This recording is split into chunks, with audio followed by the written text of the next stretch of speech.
Достар, жалпы қазір нарықта екі түрлі баспалдағы ең стандартны, ең жақсы өтіп жатқан.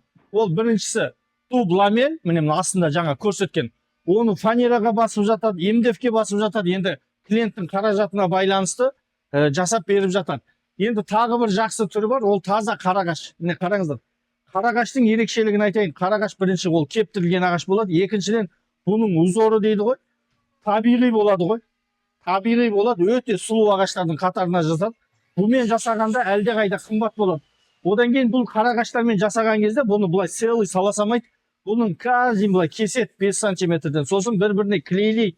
Сосын барып шлиповать етеді. Жалпы бұның жұмысы өте көп. Бұл сол үшін бағасы қымбатырақ болады.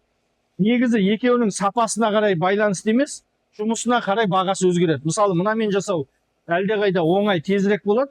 Мынамен жасау әлде қайда көбірек, қиынырақ болады. Сол себепті бұның жұмыс ақысы көп болады. Айтпесе, екеуі де өте жақсы материалдардың қатарында, міне қараңыздар.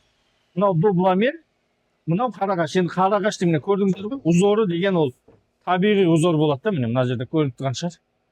Сондықтан қарағаш па, дуб ламель ба, тағы қандай материалдан керек, бізге айтсаңыздар, біз сіздерге жасап береміз.